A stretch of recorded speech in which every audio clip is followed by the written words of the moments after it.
we have started discussing about the mining pumps, that is pumping operations in the mining industry. We have discussed in our last class about the centrifugal pump and reciprocating pump in general. The brief introductions were given to you.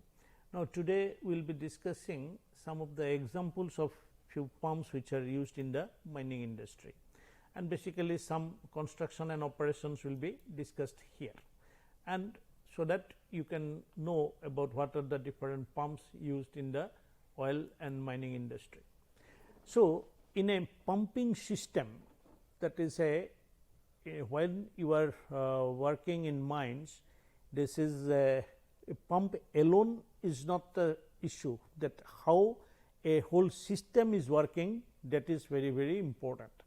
We need to identify what are the different parameters they affect the performance of this system, because your productivity of the mine, it depends on the overall performance of your whole system. Only with the pump alone will not help. That is why whenever you learn the pumping, you need to know about the pumps along with what is prime movers. The prime mover of pump, it can be electric motor, diesel engines or air system. There are many pneumatically operated pumps are also there. So, where the prime mover is the compressed air. Now, we will be discussing in our next lectures about these compressors, how exactly your air can be used as a prime mover.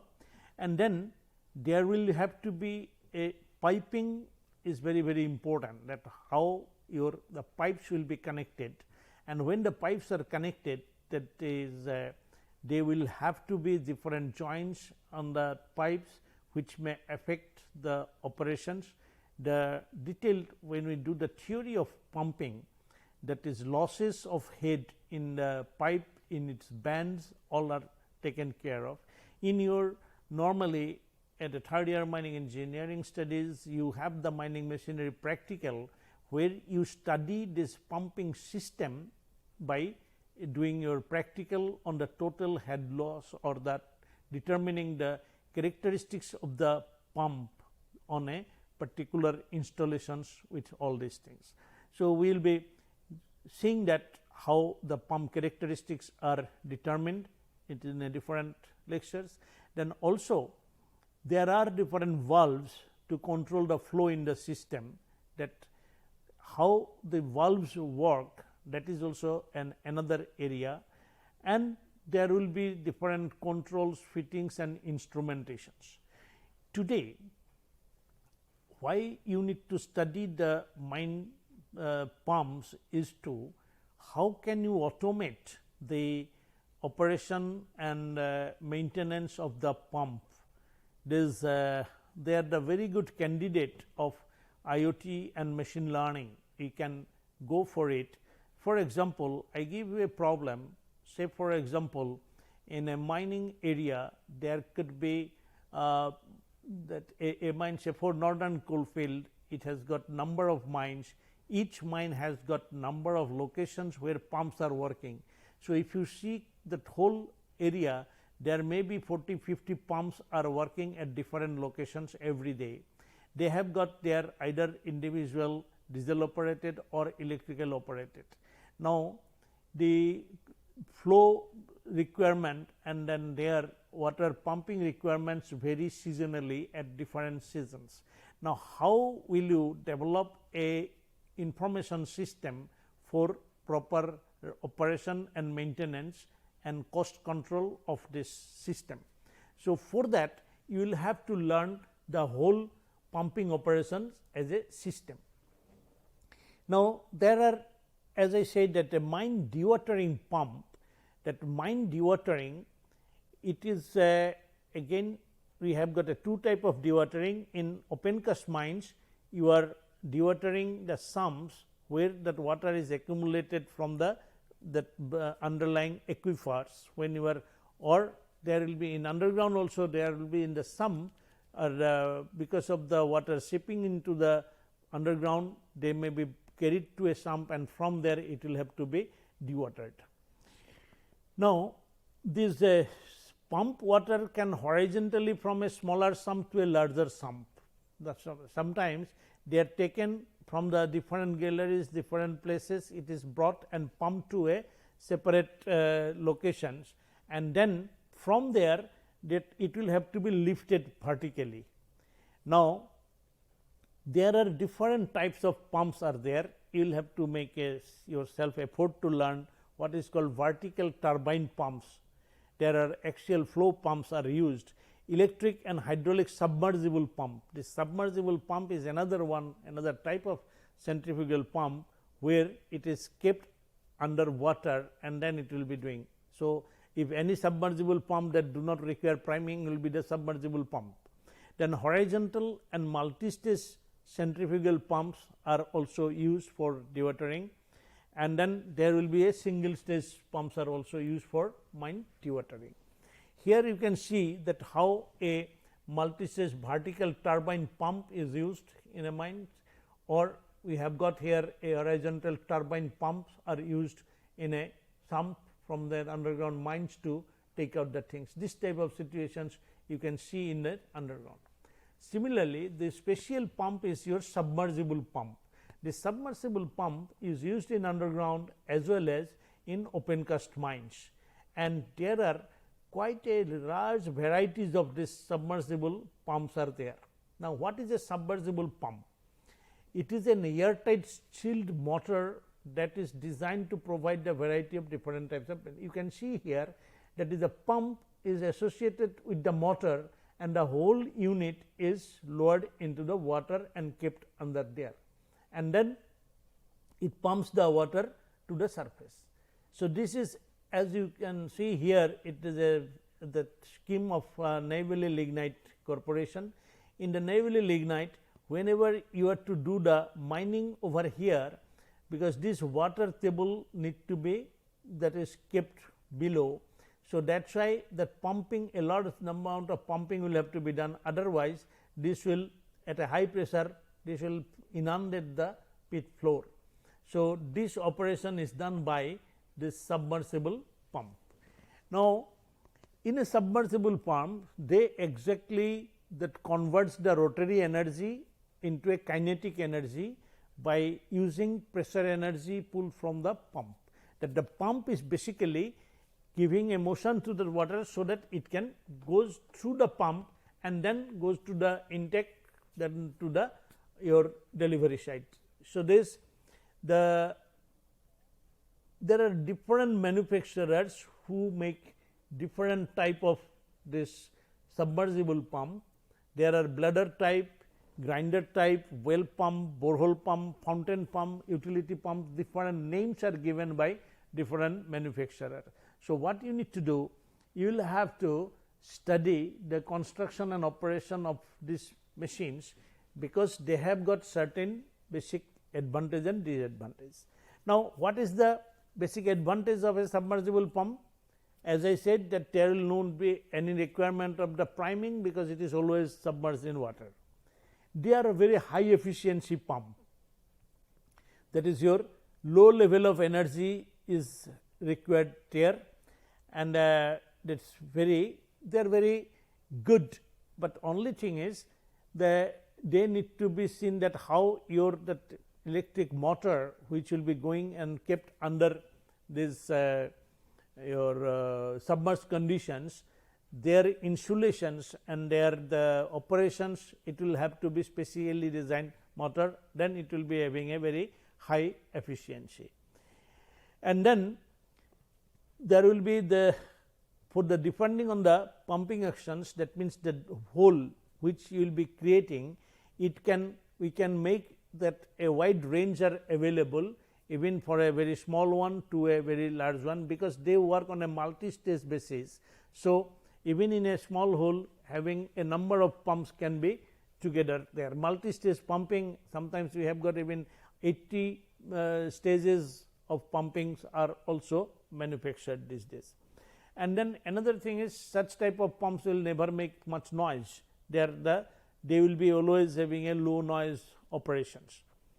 But only thing is that depending on the type of fluid, it may have a problem of corrosions, and then there would be other problems like that is sometimes the insulation's failure, it may burn the motor, and then if there is a to monitor them, you will have to make a special submersible instrumentation, that is also difficult. As other motor, to install a monitoring instrumentations and then to carry out the informations is easier than in a submersible pump, but there are systems already has been developed. So, you know that submersible pump, it can be another type of pump which is a special pump we can tell about is the mud pump. Now, what is a mud pump? As I said that in a drilling machines, the oil and gas well drilling, you need to have the mud pump, and also that is a mud pump to send the mud to drilling mud to the borehole or drill hole to do the flushing operations of the drill hole. The other mud pump, which could be exactly for your as a slurry pump. Another form is a slurry pump, where you create those slurries and send it. Sometimes when you are working, we told about dredger. When a dredge is mining, dredger mining or the underwater mining, there your whole thing in the form of a mud, it will have to be taken and then send it through the pump. So, there you will have to have this mud pump.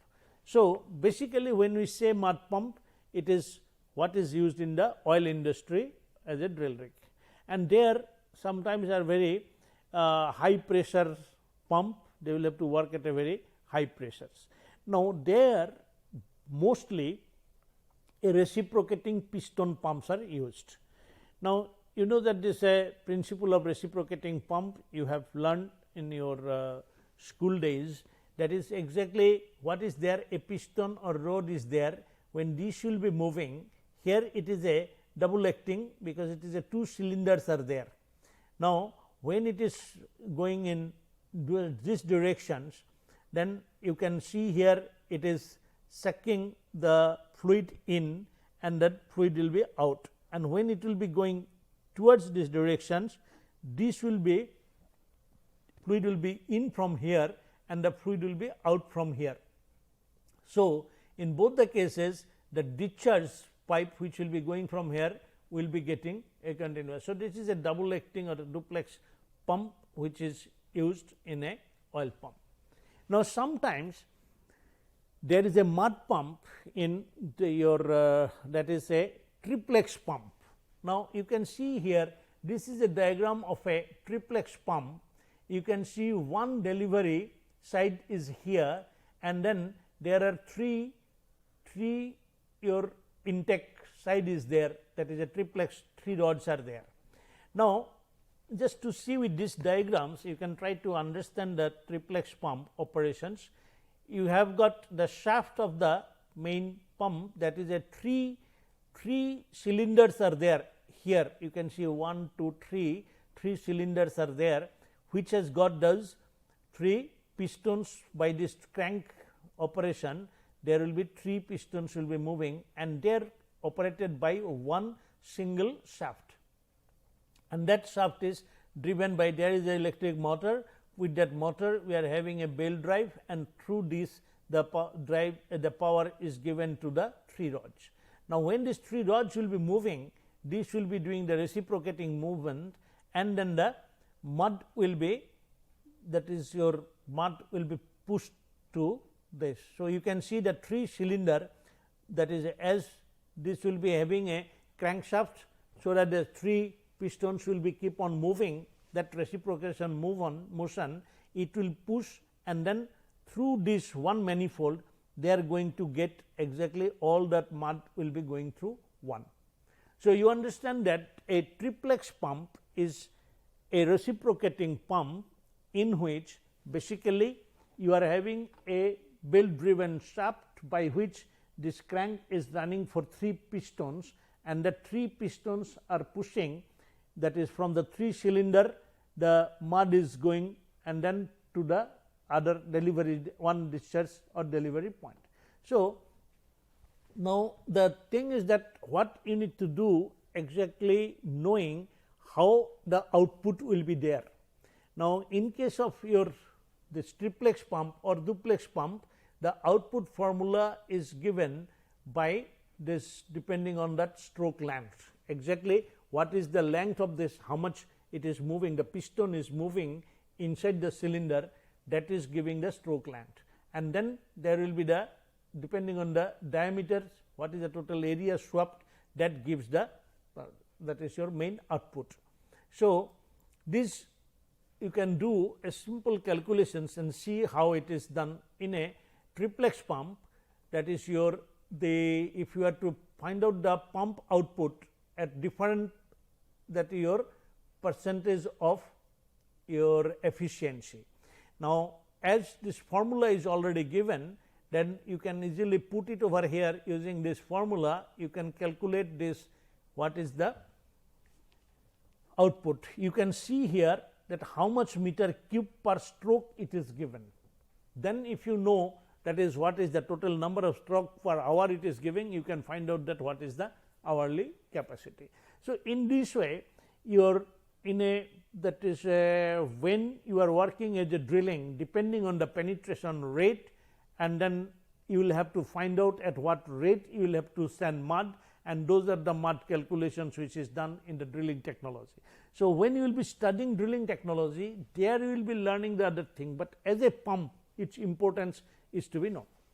Now, the other special pump we have said that is a submersible pump, which is exactly as a multi-stage turbine pumps, or sometimes you can have this multi-stage pumping. Turbine pumps means your exactly when the drilling fluid will be going, and that fluids, because if you are working as a 2000 meter below, at that time, that is your in a turbine pump, there will be the impeller will start rotating because of the fluid which is coming over there, and it will be giving a pressures, and from that you can get the required suctions created and done. That is in the in case of your vertical submersible pump, that is your you can make this the whole pump will be in a very that diameter is less, that is why number of stages are given, it can be a longer type of pump.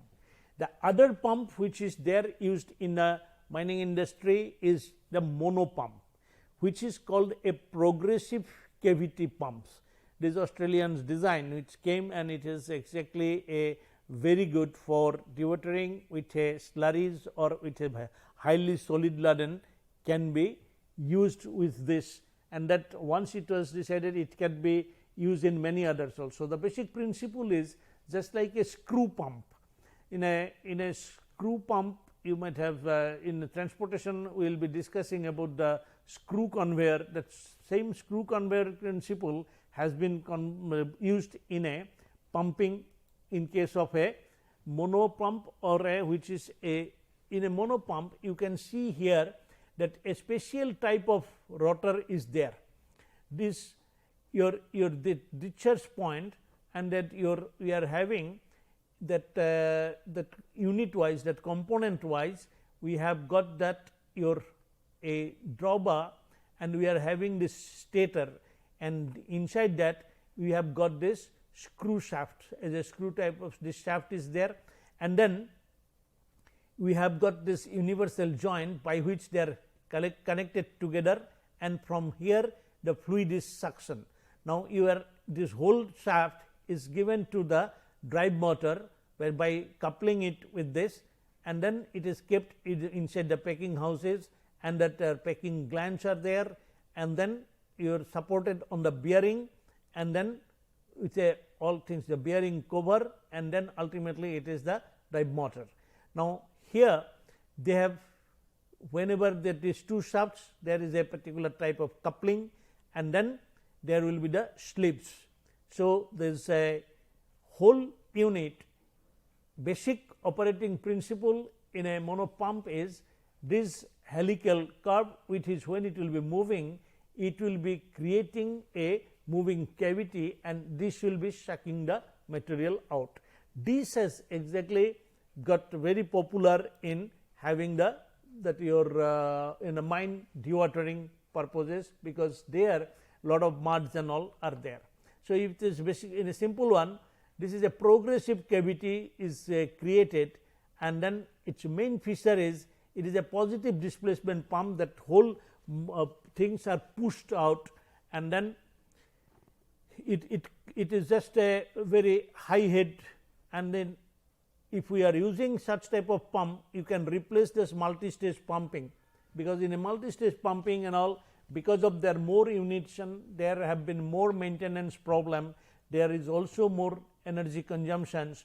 So, this mono pump, because it has no valves, it is called a valveless pumping, that is why it has got a less maintenance, and it can easily use those the pastes for the slurries, and then this type of fluid can be very easily taken. So, that is why for backfilling of our mines, or sometimes dewatering slushy material, for that purpose this mono pump or that progressive cavity pumps are very much used. So, this is a special pump which has developed in last about 20-25 years. Such type of pumps are working. There are wide range of this type of pumps are there. Then the other, I just briefly will tell you about the next special pump, or which is a very old in the oil industry. If you go to any oil field, you will always keep on seeing this one, just like your reciprocating parts over here, which is called your sucker rod pump. This which is also called sometimes beam pumping, where is there, this will be making a very long, that is a deep hole is made, and there with a rod they are connecting, there is exactly the that casings and tubing, and then there is a rod string. Basic whole pumping operation is by this rod string, and at the bottom there is a plunger and there is the barrel. Now, when they are to do the, that is your pumping taking out, this is also sometimes called your artificial lift method of, that is your oil and gas. So, that whole system in the field you will find a prime mover is there, and that will be a gearbox will be giving a main pumping unit, which is having, we are having a walking beam. This beam is also called walking beam, which is over a house head, that it is moving over there, and this stuffing block is there. The fluid which will be coming out, it will be taken to the flow line, from here it will be collected. So, this is a scenario in any oil field, wherever you are doing an artificial lift by this sucker rod pump. So, this is basically a beam and crank assembly that creates the reciprocating motion. Sucker rod pump is nothing but a reciprocating pumping motions, but it is a downhole assembly which is doing the pumping. It can be much deeper.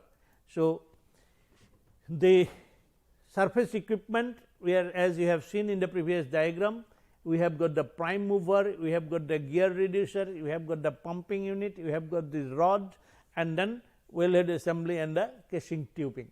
So, these the sucker rod pumps, they have basic advantages. They do not have a very high cost, low initial cost, and at a very shallow to moderate depth wells can be very easily done by this, and the flexibility to handle changing rods and productions can be done. The use are very simple.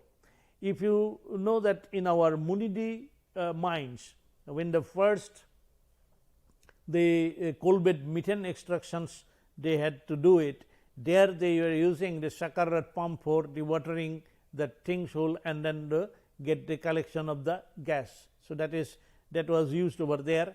Then the advantages of sucker rod pump is they increasing the depth, and the produced volumes increases the system's cost and reduces the system's production capabilities. To very deeper it cannot work, that is the things, and then it require a pulling unit running and retrieving the downhole pump for replacing sucker rod. So, that means there is a bottom unit, that is at the end of bottom of the hole, there is a one unit they are maintaining, that is also the problem over there. So, their volumetric efficiency is less, that is why, but as a history this pump has been there in the field and still being used, and then their efficiency, as it is a product of this three type of efficiency, that is your lifting efficiency, mechanical efficiency and overall efficiency of the electric motor, and if anything goes down, that total overall efficiency will be going down. So, coming to this, exactly you have got here the idea about that there are different types of pumps which are used. Now, our main discussions will be in our next class, we will talk about what are the pumping principles, particularly what is you mean by your suction head, net positive suction head, and the principle behind this cavitation, how the cavitation takes place, what are the problems in the pumping, we will be giving in a very brief idea about that, and then we will be discussing about the compressors. So, that is one thing you need to know, that pump, fan and compressors are three main machinery which need to be learned by the mining engineers for their better operational control in the mines. Thank you very much.